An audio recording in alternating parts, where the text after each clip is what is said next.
So many people in Sweden are lining up to get these microchips that the country's main chipping company says that it can't even keep up with the number of requests. Really? What in no way I would do that. What in the Illuminati, Mark of the Beast, witchcraft is going on over there in Sweden? And Steve, this is happening here. I don't want to get biblical, but you know, I've heard about this Mark of the Beast business my whole life. I think it's true. I think biblical prophecy. The more I'm hearing about this, everything we do. So we can talk about this, but this isn't coming. It's already here. Right. And in China, this is the tip of the proverbial iceberg.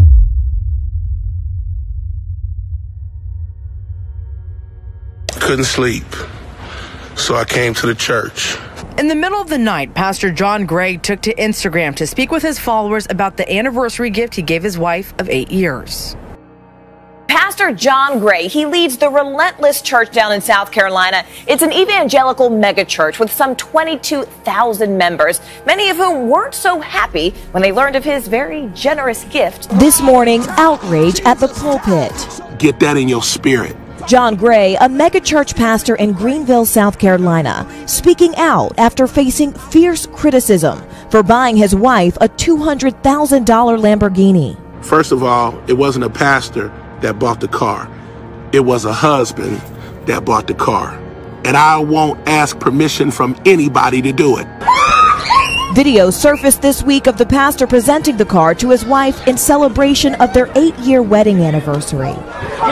But the image was soon taken down after response to the pastor went viral. Gray says the money comes from his book deals and from his reality TV show, The Book of John Gray, on the Oprah Winfrey Network. Gray is a former associate pastor at Joel Osteen's mega church in Houston. Osteen, who lives in a $10 million mansion, famous for preaching the gospel of prosperity.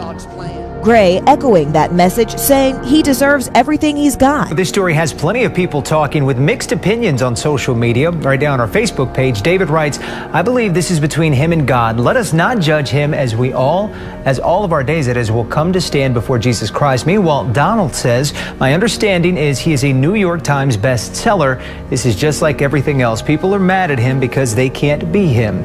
We also have a poll right now on our Facebook page asking you what you think about that purchase.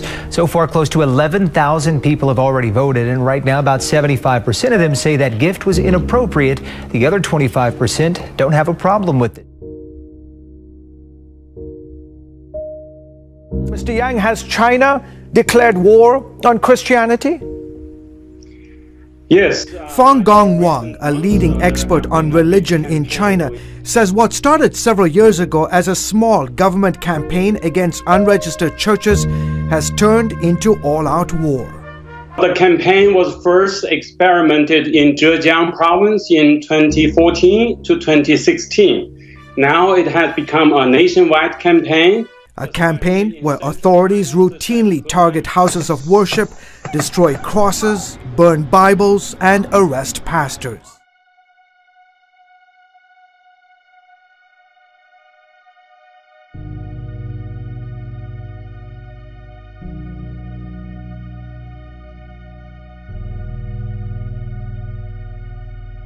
On December 9th, authorities in the city of Chengdu arrested prominent Christian pastor Wang Yi, along with his wife and 100 members of Early Rain Covenant Church. Authorities shut down the church and charged Pastor Wang with inciting subversion of state power. He and his wife could face up to 15 years in prison if convicted. Well, Chinese authorities have developed a new surveillance tool. It's called the gait recognition. It's a software that can identify people using their body shapes and how they walk, even if your face is hidden from a camera. This is already, in fact, being used by police in China, and it's raising a lot of concerns about how far this technology will go and how deep will this deep brother thing go in the country.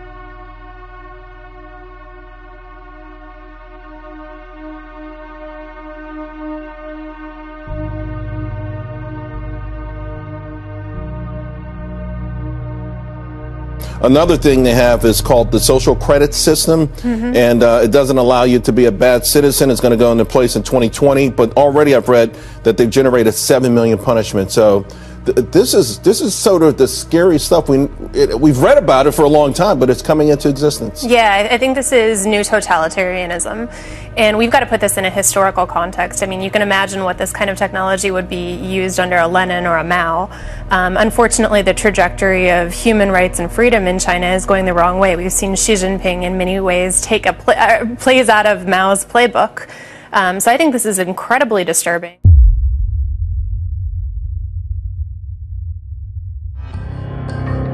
Improving lives, increasing connectivity across the world. That's the great promise offered by data-driven technology. Stop killing our children! Stop killing our children! But in China, it also promises greater state control and abuse of power. This is the next groundbreaking development in data-driven technology: facial recognition.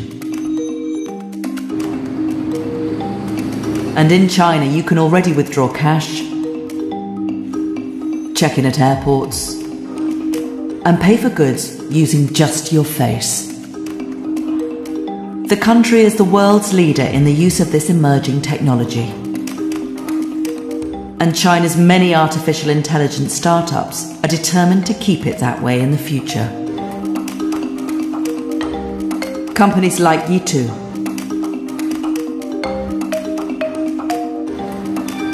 we're pioneering artificial intelligence research and innovation in the hope of creating a safer, faster, and healthier world.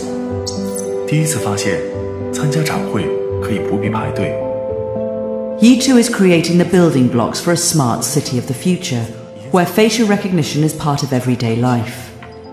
This could even extend to detecting what people are thinking. 人工智能 Facial recognition, they can read people's emotions, and we are actually now working on these innovative demonstrations and technology. But the Chinese government has plans to use this new biometric technology to cement its authoritarian rule. The country has ambitious plans to develop a vast national surveillance system based on facial recognition. It'll be used to monitor its 1.4 billion citizens in unprecedented ways, with the capability of tracking everything from their emotions to their sexuality. What you buy, how you spend your time, if you jaywalk, if you smoke on a train, if you criticize the government, even a family of friends. I mean, this is... It's going to track what apps you're on your phone. It is Big Brother writ large, and if you think about the steps that Venezuela, Russia, and China are taking to implement their own cryptocurrencies, by 2020, I suspect they will be able to track their citizens' every economic move. I mean, the disparagement of economic freedom, of personal liberty. I mean, just when you think that China is so strong and clamps down so much, if there's an economic slowdown coming, they're going to have to maintain social order. Thousands of people in Sweden have opted to trade in their ID and their credit cards for tiny microchips that would be implanted like underneath their skin. Yeah, these chips are supposed to take the place of key cards, rail cards, credit cards. The chips are typically the size of a grain of rice and are implanted just under the skin between the thumb and forefinger. So many Swedes are lining up to get the microchips that the country's main chipping company says it can't keep up with the number of requests. The future is a wave of a hand away. In case you missed it, here it is again.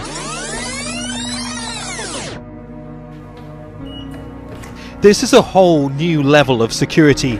No keys or access cards, difficult to steal and copy, but the technology requires a certain level of commitment that's not for the faint-hearted. So this is where the microchip implant story begins, for those who want them at least. Banking, security, general users, so contactless payments, passport data, all could be stored on these microchips and embedded in your hand. Comes down to convenience, I suppose, for a lot of people. It's very hard to lose your hand. This is one of several implant firms reportedly in discussions with British financial and legal companies. The names of the companies are being closely guarded.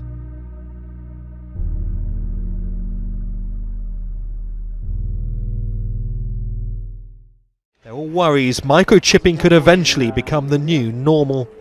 Societies embrace the mobile phone, making us easy to track on a daily basis. But by implanting microchips, there may be few places left to truly escape from technology. But I'm just not even feeling comfortable. No. But although there's microchips in pets, so I mean, it's not unheard of, you know. Yeah. But I have a close friend who's actually a TV meteorologist in Sweden. I actually need to give her a call you need about to that. talk I to really her. Want to find out if that really is. Yeah, why don't you do a little Skype? I want to learn more. Any signs you think that someday we may have to grapple with these issues too? I believe at some point we may, maybe not to this degree, but it's a technology that would look enticing to a lot of people. Yeah, I mean, I think we're all creeped out a little bit about what Facebook and Google can do. Last week, the journal Science published a study by Vanderbilt University Medical Center. It advocates for the creation, get this, of a universal, nationwide DNA database, including you and me and everybody else. The study advocates for the United States to also join the ranks of the UK, Saudi Arabia, and Kuwait, all countries that have been fiddling with this idea of creating this type of super system with genetic information from every and all societies. This study also submits that building this universal DNA database, you know, that swab thing that they send you that we've all done or sometimes police ask you to do, would actually result in more privacy. Now, if to you that sounds counterintuitive, you're certainly not alone. Because maybe what we should be asking is, where is that swab I gave for my DNA test going? Who has it? What are they doing with it? Who are they sharing it with? What could be the world's first designer babies. That's the claim of a Chinese researcher who says that he created gene-edited twins.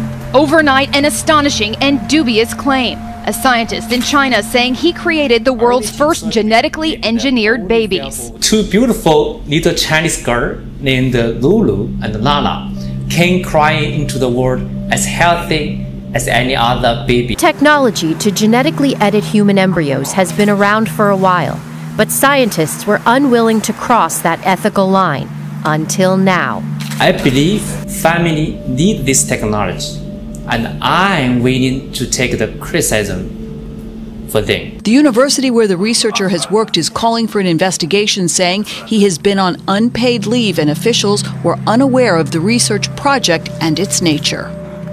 So creating these genetically modified babies, allegedly, that happened is being called dangerous and unethical. And with this story, it's not a question of whether this could be done at all. It's a question of if, when, why, and how. And let me just tell you what we're talking about. It's a technique called CRISPR, gene editing. You take a strand of DNA which codes for genes, and this CRISPR actually works like a scissors, removes the gene, and then this DNA heals itself. So whatever this gene codes for, a disease, a condition, in theory, maybe even other things like hair color, is now gone. If they really understood the full consequences of what was being done. It's amazing. One person making a decision to affect one person mankind. Changing the genetic code of the human race. For generations. For generations. It's helping them to identify wanted suspects in real time. What worries some people here is that as the technology develops, so too does the capacity for it to be abused.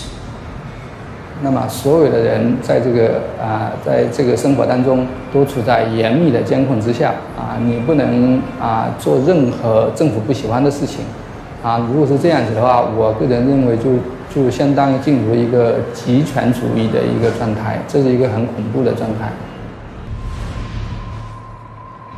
Already the authorities are using facial recognition to name and shame citizens, even for minor offences like jaywalking.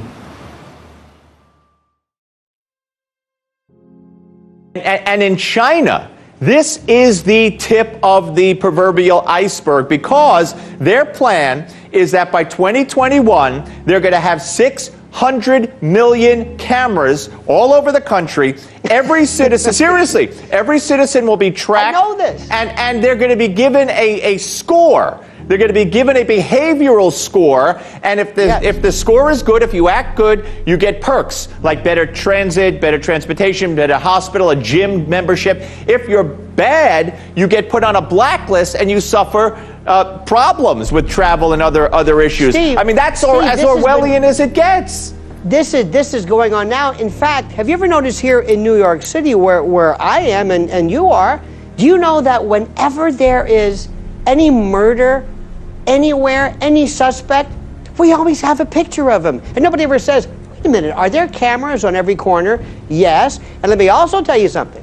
For those of you who are trying to get your credit scores okay, you know, your FICO and this FICO and Equifax, there are going to be new algorithms, seriously, that are going to base your credit worthiness not so much on your payment history and all of the usual factors, but who your friends are, how long you are online. Do you ever get anything from Apple, which I do, that says, here's your productivity. This is how long you've been either on your phone or wasting your time. Steve, this is not the future. We live in a 24/7 real-time panopticon. We are watched every step of the way. And what scares me even more is not that we're talking about this, but that the newer generations who were born in captivity don't have any appreciation for this thing that you called Orwellian, this dystopian horror story that's been written. And that's great. That is a great, seriously, all kidding aside, born into captivity or born in captivity, that is a great way to put it. His sermons, many of them widely circulated on social media, soon made him a rising star and an important player in the Christian revival that was sweeping China. All that has come to a screeching halt with his arrest and the closure of the church. Still, members of his congregation vowed to keep meeting despite the risk of arrest.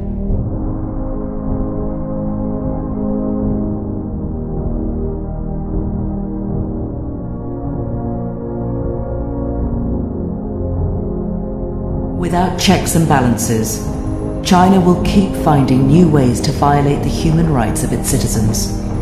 What's already happening in Xinjiang is a warning the rest of the world must heed.